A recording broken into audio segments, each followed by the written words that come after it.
우리 하나님 말씀 보겠습니다. 하나님 말씀은 신약성경 에베소서 5장 21절에서 6장 4절까지 말씀입니다.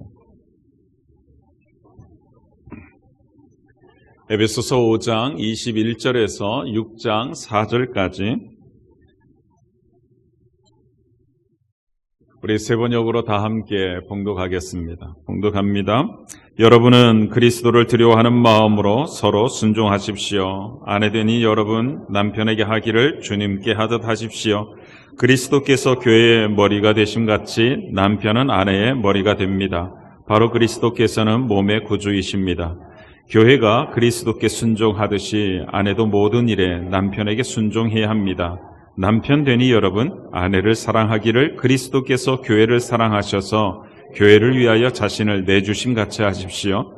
그리스도께서 그렇게 하신 것은 교회를 물로 씻고 말씀으로 깨끗하게 하여서 거룩하게 하시려는 것이며 티나 주름이나 또 그와 같은 것들이 없이 아름다운 모습으로 교회를 자기 앞에 내세우시려는 것이며 교회를 거룩하고 흠이 없게 하시려는 것입니다. 이와 같이 남편도 아내를 자기 몸과 같이 사랑해야 합니다. 자기 아내를 사랑하는 것은 곧 자기를 사랑하는 것입니다. 자기 육신을 미워한 사람은 없습니다. 누구나 자기 육신을 먹여 살리고 돌보기를 그리스도께서 교회를 그렇게 하시듯이 합니다. 우리는 그리스도 몸의 지체입니다. 그러므로 사람이 부모를 떠나 자기 아내와 합하여 그 둘이 한 몸이 되는 것입니다. 이 비밀은 큽니다. 나는 그리스도와 교회를 두고 이 말을 합니다. 그러므로 여러분도 각각 자기 아내를 자기 몸같이 사랑하고 아내도 자기 남편을 존중하십시오. 자녀되니 여러분 주 안에서 여러분의 부모에게 순종하십시오. 이것이 옳은 일입니다. 내 부모를 공경하라고 신 계명은 약속이 딸려 있는 첫째 계명입니다. 내가 잘 되고 땅에서 오래 살 것이다 하신 약속입니다. 또 아버지 되니 여러분 여러분의 자녀를 노엽게 하지 말고 주님의 훈령과 훈계로 기르십시오. 아멘. 아멘. 가정의 달 이 5월의 마지막 날이자 마지막 주일인 오늘 이렇게 온 가족이 함께 하나님 앞에 나와 예배드리는 성도님들 모든 가정마다 하나님의 축복하심이 가득하기를 주의 이름으로 축복합니다. 가정을 복되게 하신 것은 우리 하나님의 매우 분명한 뜻이기도 합니다. 창세기 1장 28절 말씀을 보면 하나님께서 아담과 하와를 부부가 되게 하심으로써 이 땅에 처음 세우신 그 가정이란 공동체를 축복하셨기 때문입니다. 여러분 같이 한번 창세기 1장 28절을 읽어봅시다. 하나님이 그들에게 복을 베푸셨다. 하나님이 그들에게 말씀하시기를 생육하고 번성하여 땅에 충만하여라. 땅을 정복하여라. 바다의 고기와 공중의 새와 땅 위에 살아 움직이는 모든 생물을 다스려라 하셨다. 아멘. 한마디로 복을 주셨다는 말입니다. 복을 주셨다는 것. 그러므로 부부는요, 하나님께서 주시는 이 축복하심을 풍성히 누려야만 합니다. 동시에 이런 축복을 받는 부부가 세워가는 가정 역시 이러한 복됨을 반드시 드러내야만 합니다. 그렇다면 여러분 어떻게 해야 복된 부부가 되고 어떻게 해야 복된 가정을 세워갈 수 있을까요? 우리가 살피고 있는 이 에베소서 말씀에도 딱 그러한 말씀이 있습니다. 오늘 읽은 본문입니다. 그 가운데 매우 핵심적인 지혜 하나를 주고 있습니다. 그게 바로 21절 말씀입니다. 에베소서 5장 21절을 우리 같이 한번 읽어봅시다. 여러분은 그리스도를 두려워하는 마음으로 서로 순종하십시오. 한 번 더 읽겠습니다. 아멘. 그리스도를 두려워하는 마음으로 서로 순종하라는 이 말씀은요, 22절부터 시작되어지는 부부관계나 6장 1절 이하에 나오는 부모와 자녀들의 관계에 있어서 공통적으로 적용되는 대전제입니다. 대전제. 부부관계나 부모와 자녀들의 관계나 할 것 없이 신자들이 서로 만들어가는 인간관계가 복스러워지려고 하면 반드시 그리스도를 두려워하는 마음으로 서로 순종하는 것이 필요하다는 말입니다. 여러분 여기서 순종이라고 하는 이 말은요, 원래 군사 용어입니다. 군인들이 사용하는 단어죠.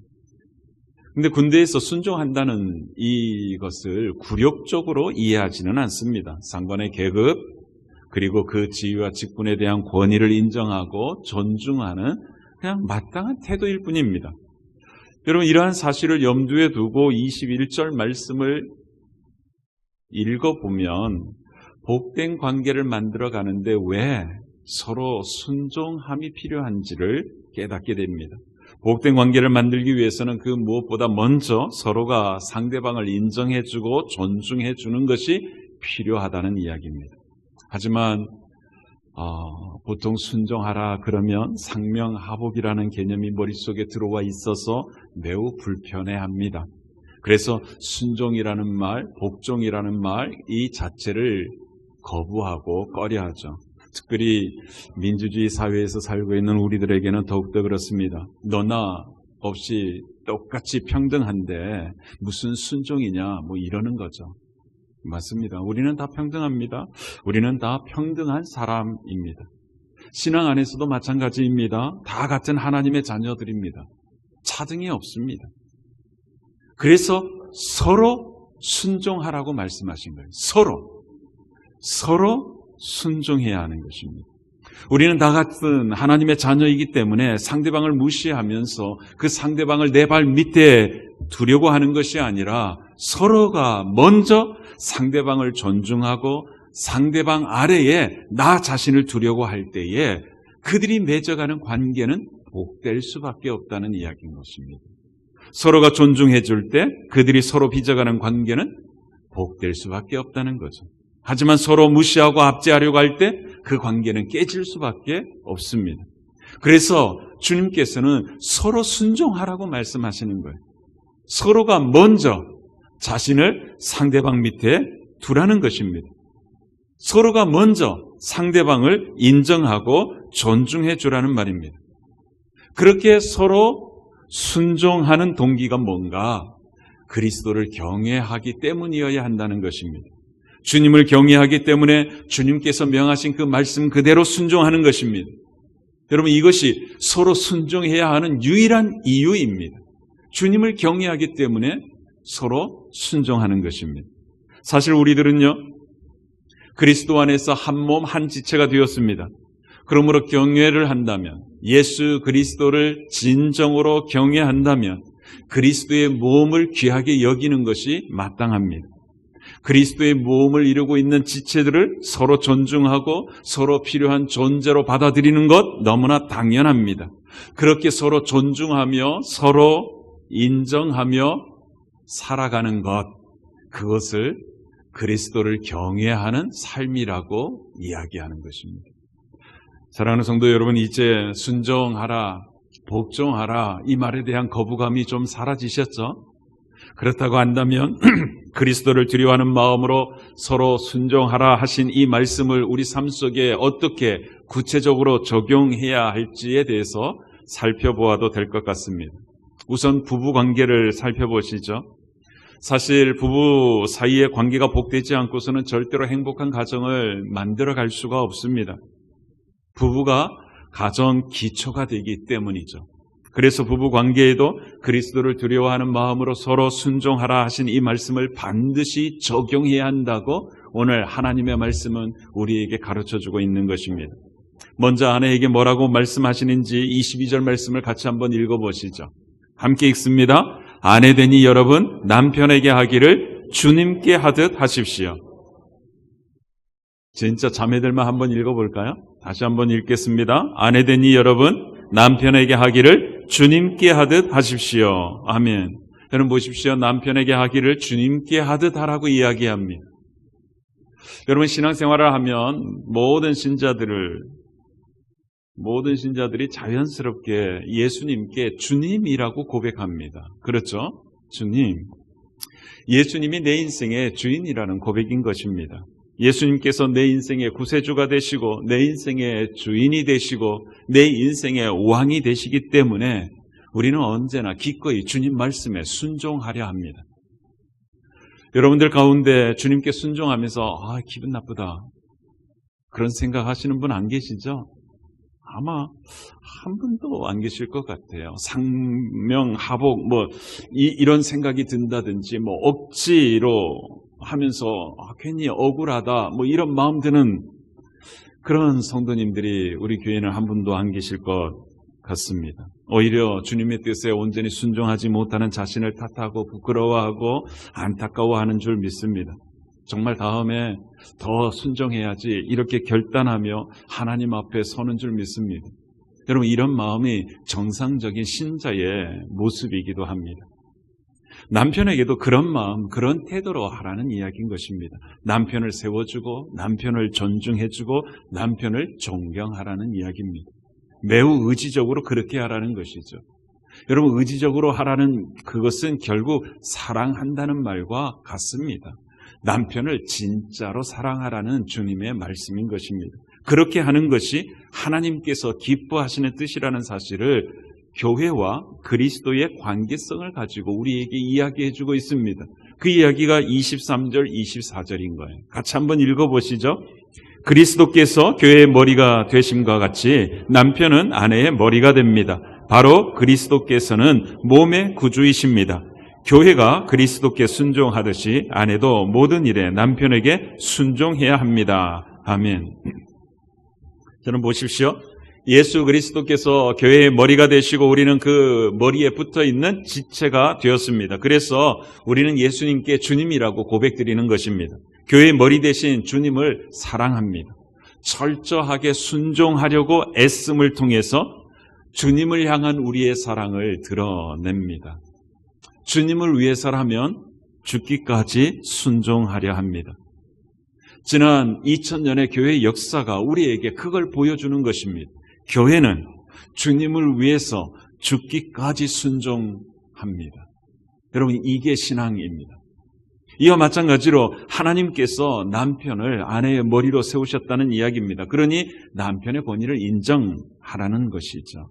그렇게 하는 것이 바로 주님께서 세우신 권위에 순종하는 것이라는 거예요. 그렇게 하는 것이 남편을 사랑하는 것이라고 말씀해 주고 있습니다. 그러니 사랑하는 아내 여러분들, 여러분의 남편을 존중해 주시기를 주의 이름으로 축복합니다. 여러분의 가정을 세워가는 가장이라는 사실을 인정하고 그 역할을 제대로 감당할 수 있도록 곁에서 도와드리십시오.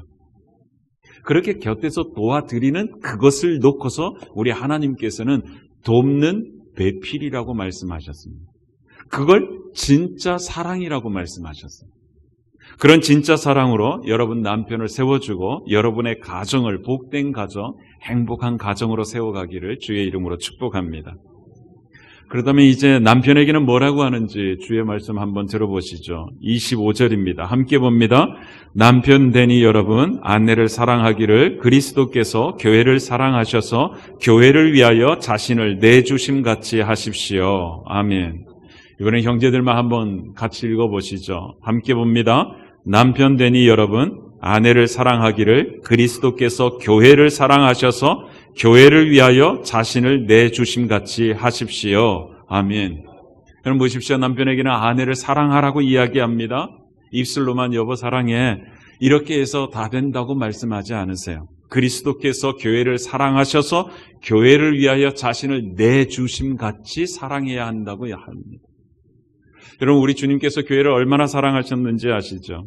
십자가에서 당신의 몸을 희생제물로 화목제물로 내주셨습니다. 여러분 이것이 교회를 향하신 우리 주님의 사랑이었습니다. 교회가 하나님 앞에 영광스러워지도록 하기 위해서 거룩하고 흠없는 공동체가 되도록 하기 위해서 주님께서는 십자가에서 자기 생명을 내놓는 것을 마다하지 않으셨습니다. 한마디로 교회를 향한 예수님의 사랑은요, 목숨 건 사랑이었습니다. 목숨을 내놓는 사랑이었어요. 남편 여러분, 여러분은 여러분의 가정의 가장입니다. 가장이라는 말은 가정의 폭군이 되라는 이야기가 절대로 아닙니다. 큰 소리나 빽빽 지르고 폭력을 휘두르라는 이야기가 절대로 아니라는 것이죠. 목숨을 건 사랑으로 아내를 존중하며 사랑하라는 이야기입니다. 그리할 때 행복한 부부가 될 수 있고 행복한 부부가 되어야 행복한 가정을 세울 수 있다고 우리 하나님께서는 이 에베소서 말씀을 통하여 이야기하고 있습니다. 그리고 28절에는 뭐라고 하는지 한번 같이 읽어보시죠. 함께 봅니다. 이와 같이 남편도 아내를 자기 몸과 같이 사랑해야 합니다. 자기 아내를 사랑하는 것은 곧 자기를 사랑하는 것입니다. 아멘. 남편에게 아내를 사랑하되 어떻게 사랑하라고 이야기해요? 자기 몸을 사랑하는 것 같이 사랑하라는 거예요. 왜 그래야 하는가? 자기 아내를 사랑하는 것은 곧 자기 자신을 사랑하는 것이 되기 때문입니다. 부부는 한 몸이라는 사실을 전제로 하고 하시는 말씀입니다. 부부가 한 몸이기 때문에 아내를 사랑하는 것은 곧 자신을 사랑하는 것이 된다는 이야기입니다. 그러니 아내를 우습게 여긴다든지 아내를 무시한다든지 미워하면서 살아서는 안 된다는 말이죠. 여러분, 그렇게 하는 것은 자기 학대하는 꼴이 되기 때문입니다. 오히려 아내를 축복해 보시길 바랍니다. 여러분, 축복한다는 말은 다른 것 아닙니다. 칭찬해 주는 것입니다. 자상함을 보여주는 것입니다. 감사의 마음을 전달하는 것입니다. 아내를 위해서 하나님께 기도해 주는 것을 이야기합니다. 이게 진짜 가장인 남편이 아내를 위해서 해야 할 첫 번째 일인 것이죠. 혼자 알아서 하려고 하지 말고 아내와 끊임없이 나누십시오. 아내와 함께 하라는 것입니다. 함께 듣고 함께 의논하고 함께 결론을 내리라는 것입니다. 부부가 함께. 무슨 일이든지 부부가 함께 하라고 성경은 이야기합니다. 그렇게 하는 것이 그리스도를 두려워하는 마음으로 서로 순종하며 사는 삶이라고 이야기합니다. 그래서 33절에는 뭐라고 하는지 우리 같이 한번 보실래요? 33절, 그러므로 여러분도 각각 자기 아내를 자기 몸같이 사랑하고 아내도 자기 남편을 존중하십시오. 아멘. 남편은 아내를 사랑하고 아내는 남편을 존중하는 것입니다. 이것이 서로 순종하며 살아가는 삶의 실체라고 말씀해주고 있습니다.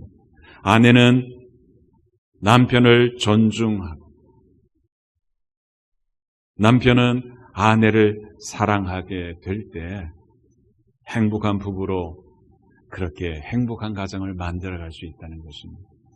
여러분 모두가 이런 부부가 되어서 여러분의 가정이 행복한 가정이 될 수 있기를 주의 이름으로 축복합니다. 두 번째로 서로 순종하라는 말씀을 부모와 자녀 관계에는 어떻게 적용해야 할지 생각해 보십시다. 먼저 부모에게 우리 하나님께서 뭐라고 말씀하시는지 한번 들어보시죠. 4절입니다. 함께 읽습니다. 또 아버지 되니 여러분의 자녀를 노엽게 하지 말고 주님의 훈련과 훈계로 기르십시오. 아멘. 아멘. 여러분, 이 에베소서 6장 4절의 이 말씀은요, 이 에베소서를 처음 받아 읽는 1세기 신자들에게는 대단히 충격적이었던 것 같습니다. 아마 천지개벽하는 하나님의 명령임에 틀림없습니다. 왜냐하면 그 당시 로마법과 문화 속에 살고 있었던 사람들, 특별히 아버지들에게는 자녀들을 노엽게 하지 말라라고 하는 이 개념이 거의 없었다고 생각해도 사실입니다. 여러분, 그 당시 아버지는요, 가족의 우두머리, 이런 표현 써도 되는지 모르지만 아무튼 가족의 우두머리로서 절대적인 권한을 행사하는 존재였습니다. 그 당시 문헌에 보면요, 아버지에게는 태어난 아이를 죽이거나 또 살리는 권한이 있었다는 거예요. 그러니까 노예나 물것처럼 자녀들을 얼마든지 처분할 수 있는 권한이 있었다는 거예요. 이러한 법과 풍습 때문에 그 당시 갓 태어난 여자아이들이 많이 버려졌다는 거예요. 그렇게 딸아이를 어머니 품에서 빼앗는 광경을 한번 상상해 보십시오. 그 어머니의 심정이 어떻겠습니까? 아마 영원히 지어지지 않는 아픔과 증오 만들어내지 않았을까요? 물론 대다수의 아버지들이 이런 비인간적인 짓을 하지 않았을 터이지만 그렇게 했던 아버지들 역시 자신이 그러한 행위를 전혀 꺼림칙하게 생각하지 않던 시대가 바로 그 시대였다는 사실입니다. 왜? 그것이 일상이었으니까. 바로 그런 시대를 사는 그리스도인들에게, 특별히 아버지들에게 자녀를 노엽게 하지 말고 주님의 훈련과 훈계로 가르치라고 명령하고 있으니 얼마나 충격적인 말씀이었겠습니까? 어린 자녀들의 존엄성이나 인격 전혀 인정되지 않는 시대를 사는 아버지들에게 자녀들의 인격을 인정하라는 주님의 명령인 것입니다. 자녀들의 마음에 상처를 입히지 말라고 말씀합니다. 대신에 하나님의 교훈과 훈련으로 자녀들을 양육하라고 말씀하고 있습니다. 자녀들도 하나님의 자녀로서 참된 행복을 누릴 수 있도록 그렇게 해 주어야 할 책임이 바로 아버지에게 있다고 일깨워주고 있는 것입니다. 사랑하는 성도 여러분, 21세기를 사는 저와 여러분은 어떻습니까? 우리는 정말 서로 순종하라고 하신 이 하나님의 말씀대로 살아가는 부모인지요? 물론 로마 시대 사람들처럼 내 자녀들을 버리거나 자녀들을 노예로 팔아 넘기거나 노예로 삼아 중노동을 시키지 않습니다. 오히려 자녀들의 성공을 위해서 내게 있는 모든 것을 다 쏟아붓는 그런 헌신이 있으리라 생각합니다. 그런데 말이죠, 혹시라도 그렇게 자녀들을 위한다고 하는 그것이 자녀들의 마음에 상처를 주고 있고 그들의 인격을 무시하고 있는 것은 아닌지 살펴보자는 말입니다. 우리 자신에게 한번 물어보자는 말입니다. 지금 내가 아이에게 해주고 있는 그 권면을 우리 주님께서 그 자리에 계셔도 하실까? 물어보자는 거예요. 혹여 내 욕심을 강요하고 있는 것은 아닌지, 그것 때문에 내 자녀가 좌절하고 자신과 부모 그리고 사회에 분노를 일으키는 그런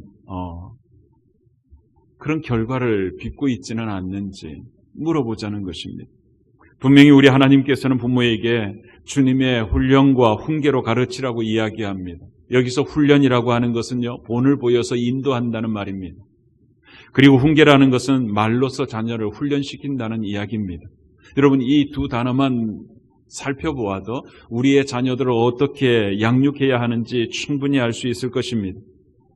사실 우리 하늘 아버지께서는 이런 방식으로 저와 여러분을 양육하고 계십니다. 성경 말씀을 통해서 신자로서 제대로 살아가는 것이 무엇인지 직접 보여주십니다. 우리가 제대로 이해하지 못할까 봐 수많은 성경의 인물들의 삶을 우리에게 공개해 줌으로써 보여주십니다. 그러므로 부모는요, 자신이 먼저 하나님의 말씀, 그 말씀을 통해서 보여주신 대로 살아가는 삶이 있어야 합니다. 말씀대로 하나님을 경외하며 살아야 합니다. 하나님께 순종하며 살아야 합니다. 그리고선 자녀에게 얘들아, 아빠처럼 살아보자고 이야기해야 하는 것입니다. 자녀들이 힘들어 쓰러져 있으면 얼른 일으켜 세워주며 위로하면서 격려해주면서 그래도 하나님 말씀대로 순종하며 살아보자고 훈련시켜야 하는 것입니다. 저는 이런 우스개 이야기를 들은 적이 있습니다. 우화입니다. 어느 집에 개와 닭이 대화를 나누고 있었습니다. 닭이 한숨을 쉬면서 개에게 하는 말이, 요즘 나는 주인이 사온 탁상 시계가 시간만 되면 아름다운 멜로디로 우니까 울 필요가 없어졌어. 그러면서 개에게 묻습니다. 그런데 야, 너는 왜 도둑이 와도 짖지 않냐? 그때의 개가 하는 소리가 이랬습니다. 도둑이 오면 짖는 것이 내가 할 일이라는 것을 내가 잘 아는데 주인이 도둑놈이니 누굴 보고 짖어야 할까? 여러분, 어쩌면 이 개의 넋두리가 오늘 우리 자녀들의 하소연은 아닐까요? 부모된 자로서 먼저 하나님의 교훈대로 훈계대로 살아가지 않으면서 자녀들에게 넌 이렇게 살아야 돼, 넌 이렇게 해야 돼. 그러면 이 우스갯 이야기 속에 나오는 개처럼 헷갈려 하고 있지는 않을까요? 그래서 신명기 6장, 이 6장에 나오는 쉐마에서도 부모가 먼저 하나님을 사랑하되 마음을 다하고 뜻을 다하고 힘을 다하여 사랑하라고 이야기합니다. 그렇게 살아가는 삶을 통하여 자녀들에게 부지런히 하나님을 사랑하며 살 것을 가르치라고 이야기하는 것입니다. 그러니 사랑하는 성도 여러분, 여러분의 자녀들에게 신앙 교육을 함에 있어서 너무 타인에게 의탁하지 않았으면 좋겠습니다. 학교에 맡기고 학원에 맡기고 교회에 맡기는 것으로 내가 부모로서 해야 할 역할을 다했다고 생각하지 말자는 이야기입니다. 여러분, 자녀 양육은 부모가 제일 먼저 해야 합니다. 제일 많이 해야 하는 것입니다.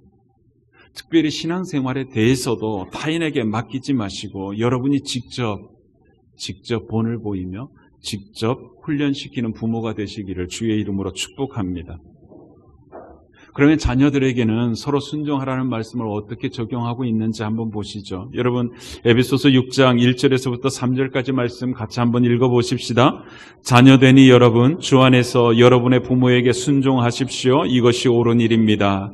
내 부모를 공경하라고 하신 계명은 약속이 딸려있는 첫째 계명입니다. 내가 잘되고 땅에서 오래 살 것이다 하신 약속입니다. 아멘. 그러면 자녀들에게는 순종하라는 말씀을 순종하라와 공경하라는 이 두 단어로 풀어내고 있습니다.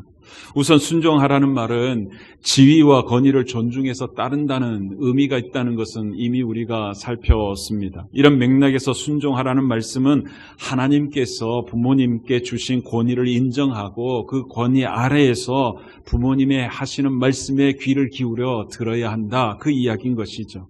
그리고 공경하라는 말씀은 굳이 긴 설명이 필요하지 않을 것 같습니다. 한마디로 진정한 마음으로 우러러보며 섬기라, 그 이야기인 것이죠. 부모님을 존경하며 최선을 다하여 섬기는 것, 그것이 공경입니다. 그런데 말입니다, 이 자녀들에게 하시는 말씀에서는 하나님께서 매우 독특한 표현을 두 가지를 사용하고 있습니다. 첫째는 1절에 이것이 옳은 일입니다 이고, 둘째는 2절에 약속이 딸려있는 첫째 계명입니다 라는 말입니다. 여러분, 표현은 다릅니다. 옳은 일이다, 첫째 계명이다. 그런데 의도는 하나입니다. 그게 하나님이 원하시는 참뜻이다, 이런 의미인 거예요. 자녀들이 부모를 주 안에서 순종하고 공경하는 것, 이것이 하나님이 품으신 진정한 뜻이라는 거예요. 하나님이 옳다고 판단하는 내용이라는 것입니다.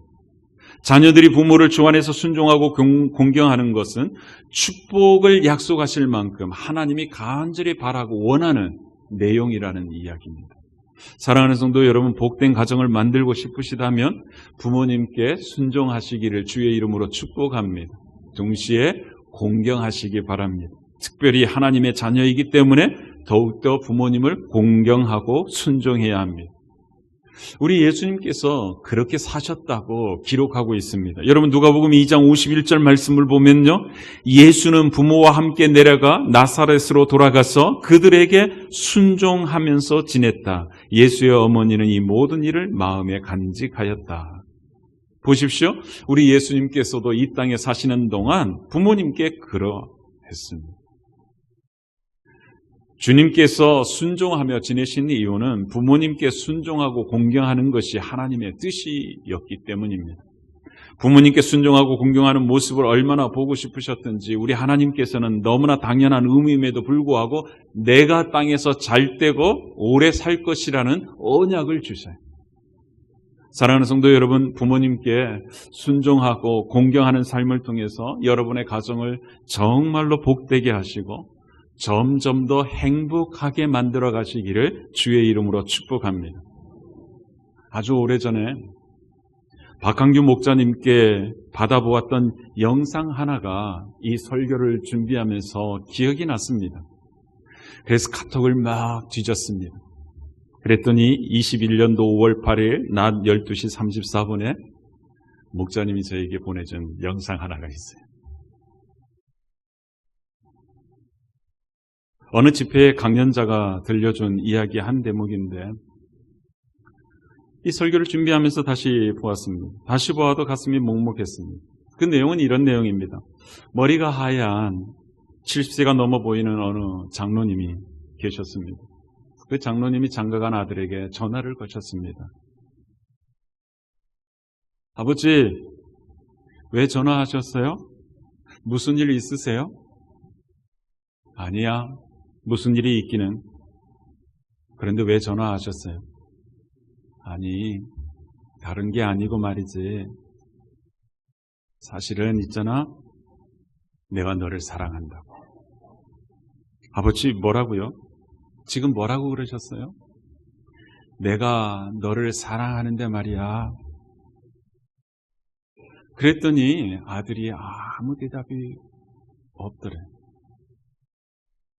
그래서 이 아버지가 미안하다, 미안한 게 참 많아 하고 끊으셨대요.